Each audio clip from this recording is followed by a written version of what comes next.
This episode is provided by Thomas Allgaier and Frennis, based on the most relevant LinkedIn posts about field marketing from calendar weeks 10 and 11. Frennis is a B2B market research company helping enterprise field marketing teams with precise target list research and database-driven segmentation, as well as event attendee acquisition. And, imagine spending like $30,000 on a trade show booth, scanning 500 badges over 3 exhausting days, and then realizing a week later that 90% of those leads were just random attendees who wanted to grab your free stuffed animal. Oh man, yeah, the classic plushie trap. I've been there. Right. It's brutal. So today we're talking about why the era of treating events like these expensive, branded billboards is just officially dead. Our mission in this deep dive is to, cut through all the noise. We want to deliver the absolute top field marketing trends that have been dominating the conversation across LinkedIn lately. Yeah, we're looking at the real, completely unfluffed insights from the front lines of B2B tech. Because, look, if you're a B2B marketing professional listening to this right now, you are probably feeling the heat. Oh, absolutely. The pressure is on. It really is. You're feeling that immense crushing pressure from leadership to take events, which have traditionally been these, massive nebulous awareness exercises, and somehow turn them into measurable, predictable revenue. And it is a critical moment for the industry because the gap between what companies think an event strategy is and what it actually needs to be has just never been wider. We saw this come up repeatedly in the post we analyzed. Yeah, let's jump right into that first big theme, actually, this whole shift of events as revenue engines. Exactly. And there's a really sharp observation from KCS about this exact disconnect. She pointed out that, if you ask most companies for their content strategy, they will hand you a comprehensive plan, right? Right. Personas, distribution channels, all the conversion metrics. Exactly. But if you ask for their event strategy, they just hand you a calendar. A literal list of dates and cities. It's wild when you think about it. I mean, you would never accept a list of blog post publication dates as a content strategy. No, of course not. But for some reason in field marketing, picking a booth location 6 months in advance passes for strategic planning. Which is incredibly dangerous. A list of events is a schedule. It's not a strategy. And Nikki McKinnell-Marler takes this a step further by getting to the root of how we should be planning. What's her take on it? She argues that your event strategy should never start with a conference calendar. It needs to start with your revenue plan and your buyer's natural cycles. Okay, hold on. Let me play devil's advocate here for a second. Sure, go for it. If the biggest industry mega conference of the year is in August, and all my competitors are going to be there with massive booths, my CEO is going to panic if we aren't there, how do I justify ignoring the calendar? Well, you justify it with the math of your buyer's journey. Let's look at the mechanism Nikki's talking about. You have to ask yourself, when do your target buyer's pain points actually spike? Okay. And how long does your solution take to implement? Say your target buyer's absolute busiest, most chaotic season peaks in Q3. And let's say your software takes 90 days to implement. Right. Why on earth are you blowing half your annual budget at a massive conference in August? Your buyers do not have the bandwidth to talk to you, let alone start a 3-month implementation. Oh, I see. Because by the time they're feeling the pain in Q3, it's too late for them to buy from you. You needed to catch them in Q1 so the solution was up and running before the pain hit? Precisely. Your event strategy should be heavily front-loaded in Q1 and Q2 to align with when they're actually open to evaluating new tools. But this misalignment happens all the time because of how events are managed internally. Yeah, actually, Cody K. Adams brought up a really fascinating dynamic about that. Somehow, marketing ended up completely owning events, while every other department just quietly backed out of the room. Right, everyone else just vanished. Yeah.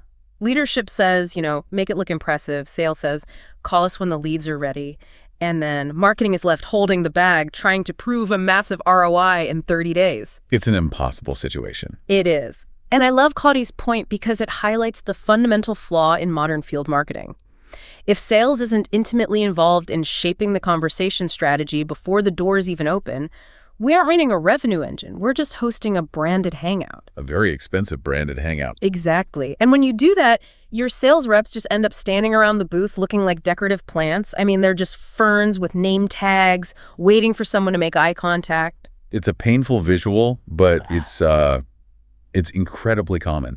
And it's exactly why Bryce Alston's framework is so vital right now.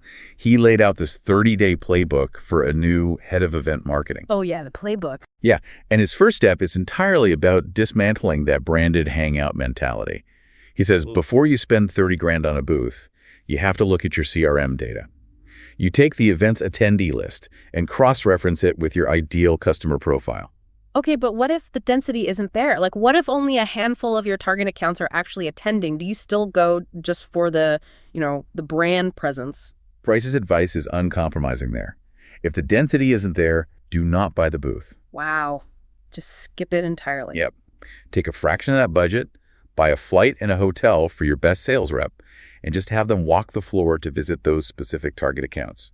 It's a surgical strike instead of a carpet bombing approach. That makes so much sense. It does. But the crucial underlying mechanism here, and Bryce emphasizes this heavily, is that before you book a single flight, you have to align with sales on attribution first. Okay, so we've agreed to stop buying booths just for brand awareness, and we're looking at CRM data. That moves us nicely into the second theme: pipeline, accountability, and measurement. Yes, exactly. Because if we are calling events revenue engines, we have to talk about how we measure them. Right. And if I go to my CFO and say, hey, I'm turning our events into a revenue engine, the very first thing they will ask for is the dashboard. Like, how are we actually tracking the fuel coming out of this engine? Oh, 100%. The old days of just counting bad scans and calling it a massive success are completely dead. It has to be dead. Relying on badge scans was creating this massive false sense of security, and frankly, it was just polluting company data. Zach Barney shared an observation about this that made me laugh, but it's deeply tragic if it's your budget. Oh, the stuffed animal story. Yes. He watched a sales rep at a trade show scan dozens and dozens of badges, just nonstop. But the attendees weren't engaging. They literally just wanted a free stuffed animal from the booth. Which is just classic trade show behavior. Right. So we have to ask ourselves, what are we actually doing here? Does giving away a plushie translate to pipeline? Or are we just clogging the CRM with burner email addresses and typos from people who just wanted a toy for their kid? What's happening in Zach's example is just a classic confusion of activity with intent. Scanning a badge is purely an activity metric. It tells you absolutely nothing about the quality of the connection. Or the likelihood of revenue. Exactly. True ROI is measured by what happens after the booth. And Mariam Gojid shared this brilliant case study that just proves this entirely. She realized that networking events in and of themselves do not generate clients. Okay, then what does? The systematic follow-up is what generates the client. But how does that actually work in practice? I mean, everyone says the fortune is in the follow-up, but usually that just means sending a generic, great to meet you email blast on Tuesday morning. Right. And that generic blast goes straight to the trash. Here is how Mariam changed the mechanism. She worked with a wealth manager who was spending huge money attending 12 different conferences a year. 12? Wow. Yeah, 12. And they were only getting maybe 2 clients out of all of it. So she came in and slashed the event budget by 70%. She dropped their attendance down to just 3 highly targeted conferences. Okay, that is a terrifying pivot for a lot of field marketers. It is, but it worked. She took all that saved energy and shifted it into a hyper-personalized LinkedIn follow-up strategy. They took specific details from the real conversations they had on the floor and wove them into the outreach. So they weren't just following up with everyone, they were following up. Deeply with the right people. Exactly. How was the result? They generated 9 new clients. They more than quadrupled their new business by attending fewer events, but executing a fundamentally stronger follow-up mechanism. That is the perfect example of doing less, but doing it better. But, if you're listening right now and thinking, okay, badge scans are garbage, but my leadership still demands on-site engagement metrics, what is the alternative? That's the million-dollar question. Well, Dercio Hoffman shared a concept that completely changes the game here. He proved that you don't need a massive 6-figure technology budget to get real behavioral data. He built a relatively cheap RFID system using wristbands to track physical engagement at an event. Wait, how does that differ from just a standard check-in app at the door? Because a check-in app just tells you a body crossed the threshold. Dercio's RFID system tracked dwell time. It tracked how long someone stayed in a specific zone. Oh, that's smart. Yeah. He was able to prove to his sponsors that the median dwell time was 56 minutes.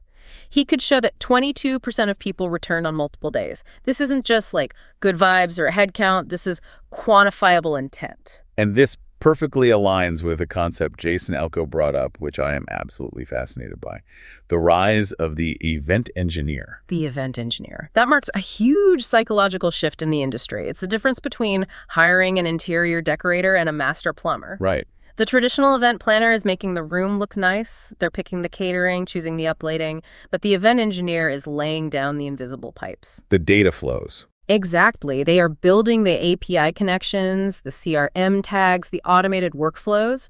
So the moment someone's RFID wristband pings at a breakout session, that behavioral data flows straight into the sales team's reservoir, automatically triggering the right follow-up sequence. They are building a data engine, not a party. I love that plumber analogy. But let's look at the flip side of that, which brings us to our third theme: content as a continuous engagement layer. Oh, yeah. Because all those incredible invisible pipes are completely useless if the water flowing through them is toxic. Or, in event terms, if the content and the attendee experience are bad, the data won't matter because people would just walk out. True.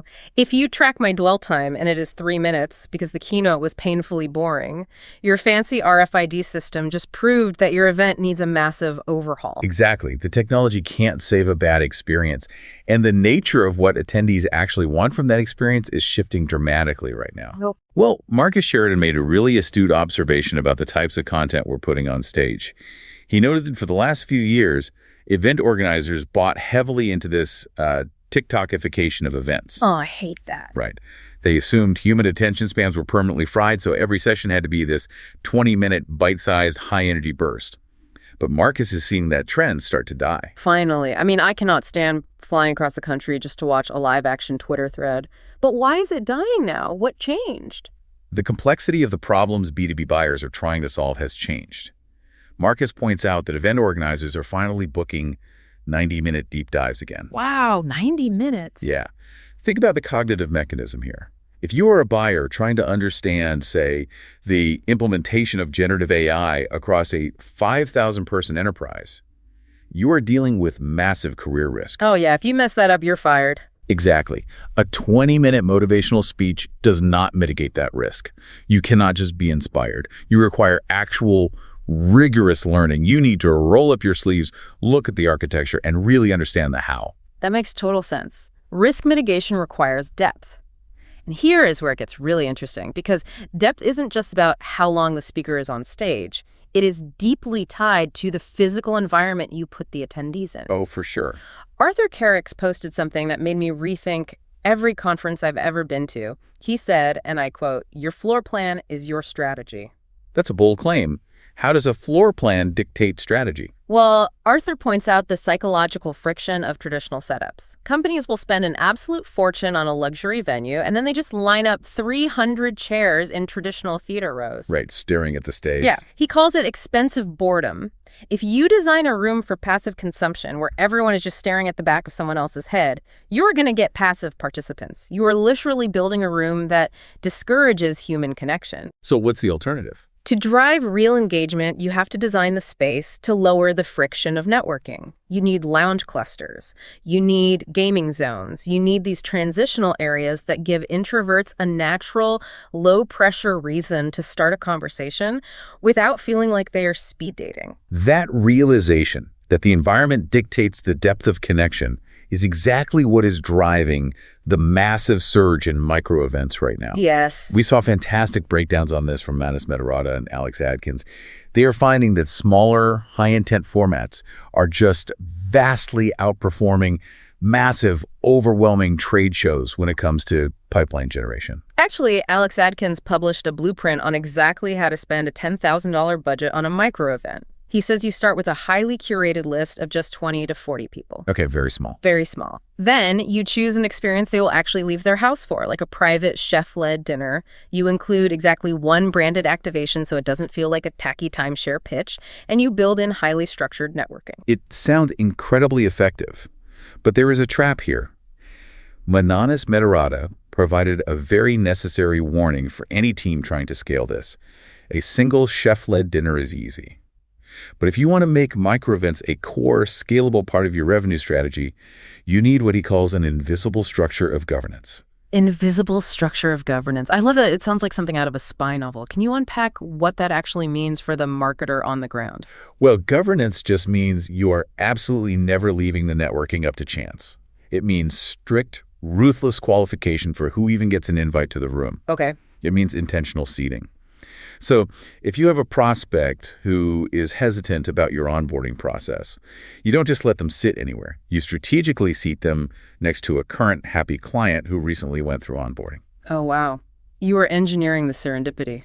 Exactly. You also need a structured follow-up loop already built before the appetizers are even served. Because if you don't have that governance, it's just a lovely, expensive boutique dinner. And eventually, the finance department is going to look at that restaurant bill and ask, what did this actually do for our pipeline? Which is the terrifying question every field marketer wakes up sweating about. Yeah. And avoiding that question really comes down to having the bandwidth to build that governance. I mean, you can't strategically seat 40 people if you are drowning in spreadsheet errors. Which brings us to our final theme, the role of event tech, AI, and how it's evolving the people actually running the show. Yes, this is where we see the theory hit reality. The expectations on field marketing have never been higher, but as Michael Belyazny pointed out, the tools they have access to are also unprecedented. Event tech used to require massive procurement cycles and complex onboarding. But AI is rapidly collapsing that complexity. The speed of implementation is just wild right now. Kelly Burhop shared an incredibly practical example of this. She's actually building custom GPTs specifically for the granular operations of event management. Oh, interesting. Like what? She built a system where you just upload a banquet event order or, a BEO, which lists all your catering headcounts, dietary restrictions, and AV costs, along with your actual real-time registration data. And what does the AI do with it? It instantly audits the documents against each other and flags any discrepancies. So if the venue is billing you for 200 vegan lunches, but your registration data says you only have 40 vegan attendees, the AI catches that over-ordering instantly. That is amazing. Kelly noted that building these kinds of automated safety nets used to take years of platform development. Now she's spinning them up in weeks. It's saving thousands of dollars in budget leakage. It is an incredible efficiency gain. It gives the marketer their brain space back. But, and this is a vital reality check that we have to discuss, we also have to be very clear-eyed about what AI cannot do. Ginger Taylor and Brenda Crocker-Pierce both weighed in heavily on this. AI is a fantastic aggregator. It can scan 1,000 hotel RFPs in seconds. It can crunch post-event survey data, but it cannot replace the human being on site. Think about the realities of a live event. When the venue's internet completely crashes 10 minutes before your CEO is supposed to do a live product demo. Oh, a nightmare. Or when a keynote speaker goes totally rogue, runs 20 minutes over, and throws the entire afternoon schedule into chaos. A custom GPT is not going to sprint down the hallway to negotiate with the AV team. Exactly. And Brenda Crocker-Pierce made a fantastic point about the financial side of this. Right. AI cannot replace human negotiation strategy. Right. Yeah. It cannot sit across the table from a hotel manager, read the room, leverage long-term industry relationships, and negotiate your way out of a crippling attrition clause when your room block doesn't fill up. The technology is an accelerant for the administrative work, but it is not a replacement for the strategic human element. Which honestly elevates the role of the event marketer more than ever before. If the AI is doing the spreadsheet auditing, the human gets to do the high-value work. Daily Wild and Wendy Porter summarize this evolution perfectly. What did they say? Well, Daly says the best event marketing managers in B2B tech today are no longer just logistics coordinators. They are growth architects. Growth architects, I like that. Yeah. Their real needle-moving work happens months before the event, aligning sales on target accounts, and months after the event, ensuring that the invisible structure of governance actually turns those chef-led dinners into closed-won deals. They're building the relationship infrastructure for the entire company. Exactly. And Wendy Porter brought it all home with a point that I think every executive leadership team needs to hear. She said you can tell exactly how a company values its events simply by listening to how they talk about them internally. That is so true. If leadership talks about events like they're a burden, a necessary evil, or just a budget problem to be minimized, that event program is guaranteed to fail. But if they respect it, resource it with tools like AI and RFID, and give it the strategic runway it needs, it becomes the single most powerful channel for building trust and driving ROI. It truly is a self-fulfilling prophecy. And that raises a provocative question, which I want to leave you with today. I want you to look at your own event strategy right now, in this moment, and be brutally honest with yourself. Are you optimizing your events for the optics, for those beautiful crowded room photos that look fantastic when your CEO posts them on LinkedIn? Or are you truly optimizing the invisible revenue plumbing running beneath that event? And further, what does the internal language at your company actually say about the respect your organization has for field marketing? Because if you are just throwing a branded party and hoping the pipeline magically appears, you are leaving your entire career success up to chance. That is a tough but incredibly necessary question to ask yourself. If you enjoyed this episode, new episodes drop every 2 weeks. Also, check out our other editions on account-based marketing, go-to-market, channel marketing, MarTech, social selling, and AI in B2B marketing. Thank you so much for joining us on this deep dive. Keep building those revenue engines, and we'll catch you next time. Be sure to subscribe.